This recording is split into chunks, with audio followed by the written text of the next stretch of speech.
promesa mía, de cuántas faltas hoy he cometido, contigo, con el prójimo y conmigo.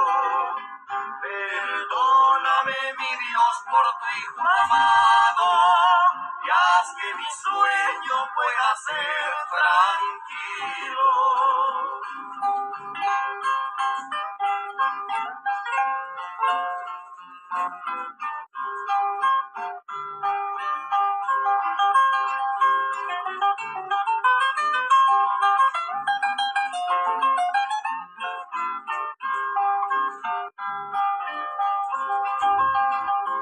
Enséñame a vivir, que no me espante la tumba más que el lecho del reposo. Enséñame a morir para que pueda el día del juicio despertar glorioso y pueda reposar en mi vida. Mis párpados los cierren dulce sueño, un sueño en que vigor puedas prestarme para servirte al despertar mi dueño.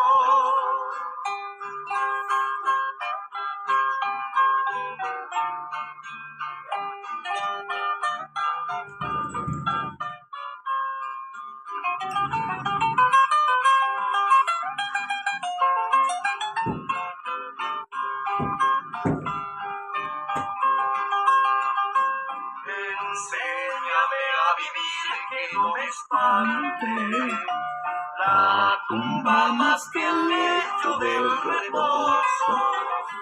Enséñame a morir para que pueda el día del juicio despertar glorioso y pueda reposar en ti mi vida. Mis párpados los cierren dulce sueño, un sueño en que de vigor puedas prestarme para servirte al despertar mi dueño.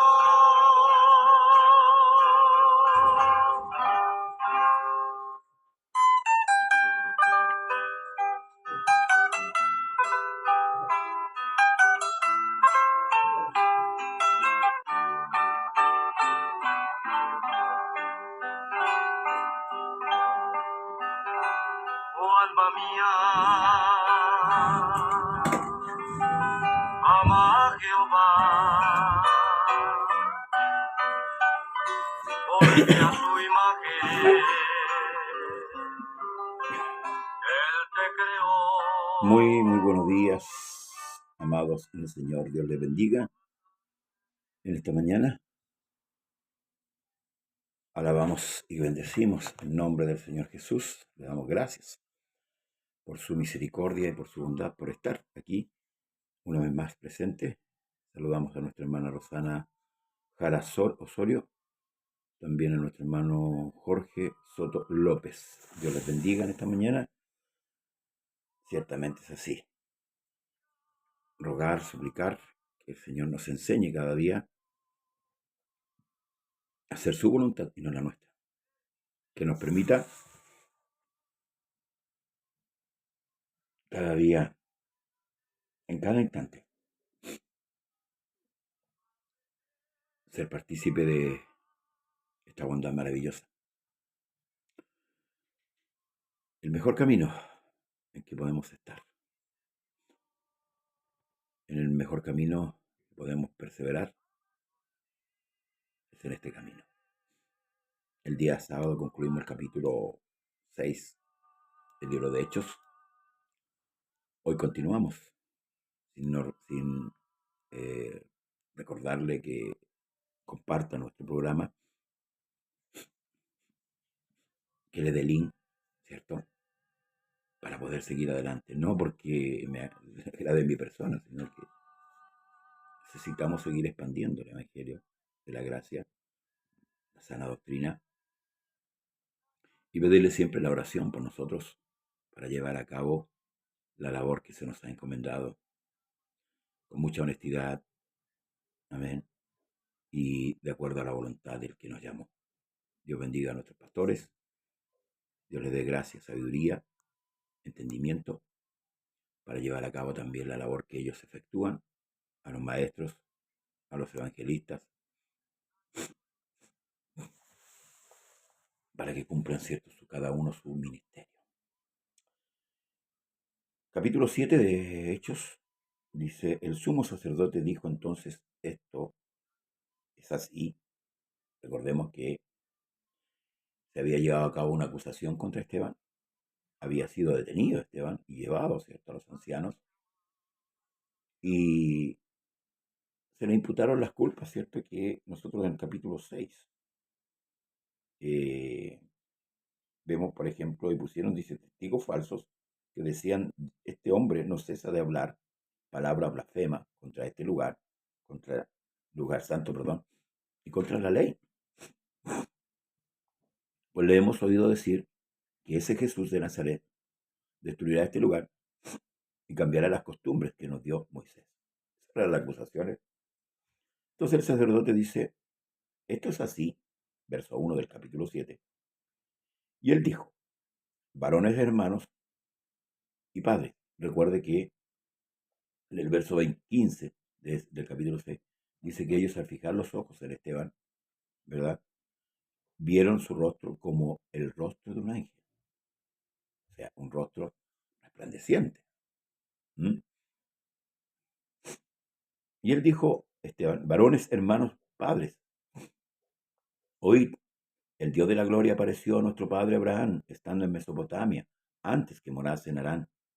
Y él le dijo, sal de tu tierra y de tu parentela, y ven a la tierra que yo te mostraré. Entonces salió de la tierra de los caldeos, y habitó en Harán, y de allí nuestro muerto, su padre, Dios, le trasladó a esta tierra en la cual vosotros habitáis ahora.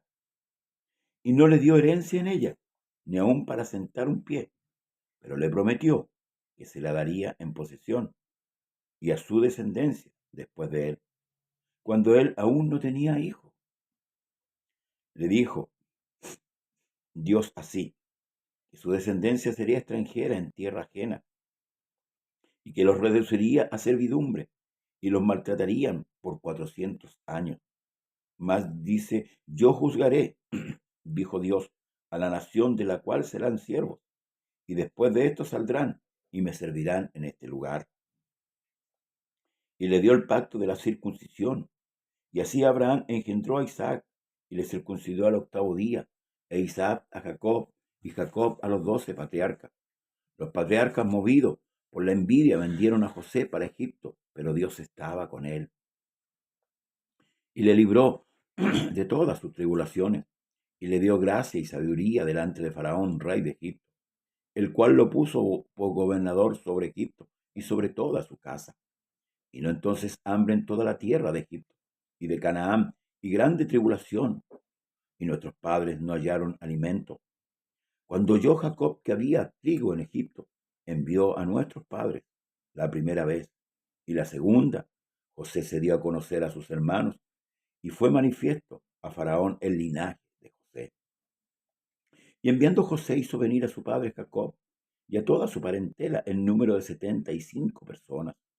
Así descendió Jacob a Egipto, donde murió él, y también nuestros padres, los cuales fueron trasladados a Siquem y puestos en el sepulcro que a precio de dinero compró Abraham de los hijos de Amor en Siquem. Pero cuando se acercaba el tiempo de la promesa que Dios había jurado a Abraham, el pueblo creció y se multiplicó en Egipto, hasta que se levantó en Egipto otro rey que no conocía a José. Este rey, usando de astucia con nuestro pueblo, maltrató a nuestros padres a fin de que expusiesen a la muerte a sus niños, para que no se propagase. En aquel mismo tiempo nació Moisés y fue agradable a Dios, y fue criado 3 meses en casa de su padre. Pero siendo expuesto a la muerte, la hija de Faraón lo recogió y crió como a hijo suyo. Y fue enseñado Moisés en toda la sabiduría de los egipcios, y era poderoso en sus palabras y obras. Cuando hubo cumplido la edad de 40 años, le vino al corazón el visitar a sus hermanos, los hijos de Israel, y al ver a uno que era maltratado, lo ofendió e hirió al egipcio, vengó al oprimido. Pero él pensaba que sus hermanos comprendían que Dios le daría libertad por su mano, mas ellos no le habían entendido así. Y al día siguiente se presentó a unos de ellos que reñían y los ponía en paz, diciendo: varones, hermanos sois, ¿por qué os maltratáis el uno al otro? Entonces el que maltrataba a su prójimo le rechazó, diciendo: ¿quién te ha puesto por gobernante y juez sobre nosotros? ¿Quieres tú matarme como mataste ayer al egipcio? Al oír estas palabras, Moisés huyó y vivió como extranjero en tierra de Madián, donde engendró 2 hijos. Pasados 40 años, un ángel se le apareció en el desierto del monte Sinaí, en la llama de fuego en la zarza. Entonces Moisés, mirando, se maravilló de la visión, y acercándose para observar, vino a él la voz del Señor: yo soy el Dios de tus padres, el Dios de Abraham, el Dios de Isaac, el Dios de Jacob. Y Moisés, temblando, no se atrevía a mirar. Y le dijo el Señor: quita el calzado de tus pies, porque el lugar en que estás es tierra santa. Ciertamente he visto las aflicciones de mi pueblo que está en Egipto, y he oído su gemido, y he descendido para librarlos. Ahora pues ven, te enviaré a Egipto. A este Moisés, a quien habían rechazado, diciendo: ¿quién te ha puesto por gobernante y juez? A este envió Dios como gobernante y libertador por mano del ángel que se le apareció en la zarza. Este lo sacó, habiendo hecho prodigios y señales en tierra de Egipto y el mar Rojo, y en el desierto por 40 años. Este Moisés es el que dijo a los hijos de Israel: profeta os levantará el Señor vuestro Dios de entre vuestros hermanos como a mí, a él oiréis. Este es aquel Moisés que estuvo en la congregación en el desierto, con el ángel que le hablaba en el monte Sinaí, y con nuestros padres, que recibió palabras de vida que darnos, al cual nuestros padres no quisieron obedecer, sino que desecharon, y sus corazones se volvieron a Egipto. Cuando dijeron a Aarón: haznos dioses que vayan delante de nosotros, porque este Moisés que nos sacó de la tierra de Egipto, no sabemos qué le haya acontecido. Entonces hicieron un becerro y ofrecieron sacrificios al ídolo, y en las obras de sus manos se regocijaron. Y Dios se apartó y los entregó a que rindiesen culto al ejército del cielo, como está escrito en el libro de los profetas. ¿Acaso me ofreciste víctimas y sacrificios en el desierto por 40 años, casa de Israel? Entonces bien llevaste el tabernáculo de Moloc y la estrella de vuestro dios Renfán, figuras que os hiciste para adorarla. Os transportaré pues más allá de la Babilonia. Tuvieron nuestros padres el tabernáculo del testimonio en el desierto, como había ordenado Dios cuando dijo a Moisés que lo hiciese conforme al modelo que había visto, el cual recibió a su vez por nuestros padres. Lo introdujeron con Josué al tomar posesión de la tierra de los gentiles, a los cuales Dios arrojó de la presencia de nuestros padres hasta los días de David. Este halló gracia delante de Dios y pidió proveer tabernáculo para Dios de Jacob, para el Dios de Jacob. Mas Salomón le edificó casa. Si bien el Altísimo no habita en templos hechos de manos, como dice el profeta: el cielo es mi trono y la tierra el estrado de mis pies. ¿Qué casa me edificaréis, dice el Señor? ¿O cuál es el lugar de mi reposo? ¿No hizo mi mano todas estas cosas? Duros de cerviz e incircuncisos de corazón y de oído, vosotros resistís siempre al Espíritu Santo, como vuestros padres, así también vosotros. ¿A cuál de los profetas no persiguieron vuestros padres y mataron a los que anunciaron de antemano la venida del justo, a quien vosotros ahora habéis sido entregadores y matadores? Vosotros que recibiste la ley por disposición de ángeles y no la guardasteis. Oyendo estas cosas, se enfurecían en sus corazones y crujían los dientes contra él. Pero Esteban, lleno del Espíritu Santo, puesto los ojos en el cielo, vio la gloria de Dios y a Jesús que estaba a la diestra de Dios. Y dijo: aquí veo los cielos abiertos y al Hijo del Hombre que está a la diestra de Dios. Entonces ellos, dando grandes voces, se taparon los oídos y arremetieron a una contra él, y echándole fuera de la ciudad le apiedraron. Y los testigos pusieron sus ropas a los pies de un joven que se llamaba Saulo, y apiedraban a Esteban, mientras él invocaba y decía: Señor Jesús, recibe mi espíritu. Y puesto de rodillas, clamó a gran voz: Señor, no les tomes en cuenta este pecado. Y habiendo dicho esto, durmió. Es el relato de el juicio, su defensa y su muerte.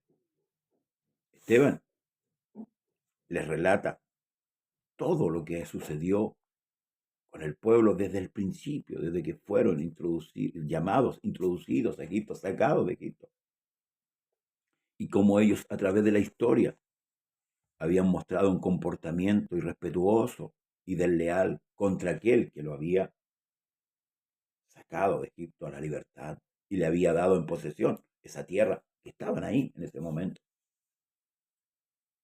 Al escuchar las palabras de Esteban, no vemos ninguna falta en él. Y la reconvención que él hace, al llamarle la atención, a exhortarlos duramente, su condición pecaminosa, su condición rebelde y soberbia contra Dios, a ellos no le agradó. Y arremetieron contra él. Sí, arremetieron contra Esteban, como dice la Escritura, echándolo fuera y matándolo a piedradas. Pero Esteban, un hombre de Dios, un hombre lleno del Espíritu Santo, siguiendo el ejemplo de nuestro Maestro, siguiendo el ejemplo de nuestro gran Jesús, él dice, puesto de rodillas, clamó a gran voz: Señor, no les tomes en cuenta este pecado. Habiendo dicho esto, durmió. Qué maravilloso poder entender la gracia de Dios en nosotros, el poder del Espíritu Santo en nuestras vidas, cómo opera el poder. Porque muchas veces nosotros que pensamos que el poder, hermanos, es para atacar, para... No, el poder de Dios es aquel que va transformando nuestra vida, que va sacando nuestras malas actitudes, nuestras malas cosas, y nos va formando a la imagen de Cristo. El poder que obra en nosotros, el cual muchos al día de hoy han malinterpretado, que es solamente un poder para hablar una lengua extraña, o para llorar y emocionarse, o para saltar y gritar. El poder de Dios es para transformar al hombre, para sacar al hombre de la oscuridad a la luz, para sacar al hombre del error de su vida y para guiarlo mientras dura su vida en el escenario de esta tierra. Ese es el poder de Dios, hermano, hermana. Ese es el poder de Dios,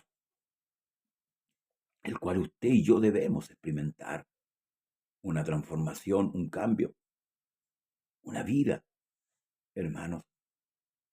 Por eso que es importante que podamos leer las Escrituras, poder leer diariamente y pedirle a Dios el entendimiento. Dios nos dará. Él dijo, el que pide recibe, el que busca halla, y al que llama se le abrirá.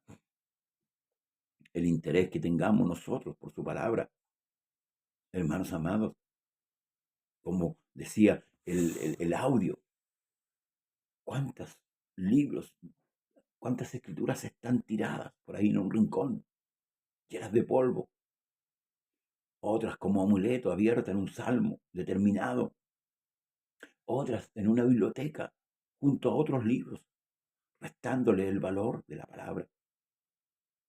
¿Sabe lo que hizo aquí Esteban? Les recordó su historia. Y qué importante cuando nosotros recibimos de parte del Señor el recuerdo de lo que fuimos y de lo que hoy somos. La historia de Israel, en gran parte, un pueblo que fue concebido por Dios. Dios lo llamó, Dios lo apartó, Dios lo preparó. ¿Sabe cuál fue el problema? El corazón, el corazón de ellos nunca estuvo con Dios. Ejemplo para nosotros como iglesia. Ejemplo para usted y también para mí. Ejemplo para todos aquellos que hemos recibido de parte de Dios el perdón de nuestros pecados. Ejemplo para vivir una vida en santidad y en justicia, en verdad y no en hipocresía. Ejemplo para aquellos que creen que han alcanzado ya la cúspide del Evangelio. Cuando Pablo dice, yo no pretendo haberlo alcanzado todavía, pero una cosa hago, mirando el blanco, prosigo. El ser cristiano no es, hermanos, solamente reunirse un día determinado en cierto lugar y exaltar a Dios, exaltar su grandeza. Y no es malo, pero el ser cristiano es vivir una vida de acorde a las Escrituras. Que cuando Dios nos dice que estamos equivocados, podamos obedecer y cambiar nuestra dirección. El ser cristiano, el ser hijo de Dios, no es solamente un título, hermano. El nombre de Jesús no es un nombre, hermanos amados, que pudiéramos usarlo diariamente para cosas triviales. El nombre de Jesús es el nombre que es por sobre todo nombre. Y es el nombre que fue invocado cuando fuimos a las aguas. Y el Señor Jesús perdonó todos nuestros pecados. Somos de la parentela del cielo. Somos de la parentela, hermanos de Jesús. Y así como Él anduvo, usted y yo debemos andar. Ciertamente en nuestras debilidades todavía hay faltas. Hay puntos, como dicen, puntos negros que debemos sacar. Pero si no nos acercamos a Él y andamos conforme a nuestra propia opinión, difícilmente habrá un cambio en nuestra vida. Hoy día, si hacemos una comparación entre nosotros y la iglesia primitiva, ciertamente podríamos decir que estamos a años luz de lo que ellos fueron. Y cualquiera podrá decir en su defensa, es que eran otros tiempos.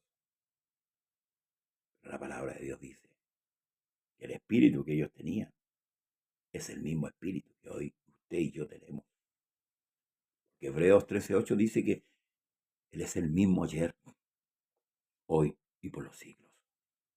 Por tanto, le insto, hermano, hermana, a volverse a las Escrituras. Fíjese que el llamado del Señor, la reconvención a las iglesias en el libro de Apocalipsis, también hace un llamado y aconseja. Por tanto, dice, arrepiéntete y vuelve a hacer las primeras obras. Sí, las primeras obras, como al principio, cuando entendimos, cuando comprendimos por medio del Espíritu de Dios de qué lugar el Señor nos había sacado para llevarnos a la vida. Miraba la noticia con respecto a lo que está sucediendo en nuestro país y veía una persona que lloraba y decía, perdí el trabajo de toda mi vida. Sí, perdí el trabajo de toda mi vida. Pero lo que ella no se dio cuenta, Dios bendiga a nuestra hermana Janet Rosales, que había perdido, lo que no había perdido era su vida. Jesús dijo, el que quiera salvar su vida la perderá, pero el que la pierda por causa mía la hallará. ¿Qué es lo que es perder la vida? Hermano, hermana, las cosas que nos rodean tendrán tanto valor como nuestra alma, que Dios fue capaz de dejar su trono de gloria y entregar su vida por la nuestra. ¿Entendemos realmente el valor de las cosas? ¿Entendemos el valor real? ¿O todavía nos falta entender? Cuando Jesús anduvo con sus discípulos y ellos aún no tenían entendimiento, Él les reprochó esa actitud. Cuando Él les dijo, guardaos de la levadura de los fariseos, y ellos pensaban dentro de sí, ¿será porque no trajimos pan? Y el Señor le dijo, ¿cómo? Aún vosotros estáis sin entendimiento. Mi pueblo pereció porque le faltó el conocimiento. ¿Y sabe por qué es importante el conocimiento de Dios? Porque el conocimiento de Dios es el que nos da vida y esperanza. Cuando Jesús reprochó la actitud de aquellos que dijeron, Señor, en tu nombre hicimos esto, Señor, en tu nombre sanamos enfermos, Señor, Él les dijo, no os conozco, hacedores de maldad. Y qué importante es conocer al Señor, pero como dijo Pablo, más bien ser conocidos por Él. Que Dios te conozca, hermano, y que yo conozca a Dios. No significa solamente conocer el nombre, va mucho más allá de conocer el nombre. Este Esteban del capítulo 7, que estamos concluyendo el día de hoy, conocía muy bien a Dios. Sí, conocía su obra y él empieza a relatar lo que el Señor hizo con una familia, con un hombre, con una nación. Y culmina diciendo esto. Veo los cielos abiertos y al Hijo del Hombre sentado a la diestra de Dios. Esto fue un golpe duro para los fariseos, que se ufanaban en decir que eran los representantes del Señor en la tierra. Un hombre del vulgo, un hombre común y corriente, les había relatado gran parte de su historia, por no decir toda su historia, sin saber letras, sin estar ahí. Sin embargo, él le había relatado todo lo que había ocurrido y acontecido con la nación hasta ese día. Que el Señor le bendiga y le guarde. Comparte este video y nos vemos mañana, si el Señor así lo permite. Bendiciones para usted y para toda su familia. No se olvide de orar y no se olvide de leer la palabra del Señor. Hasta mañana, si Dios lo permite. Bendiciones. Ora a ti, mi Dios, en esta noche, por todas las bondades de este día. Oh, guárdame y que tus potentes alas sean por siempre la defensa mía. De cuántas faltas hoy he cometido.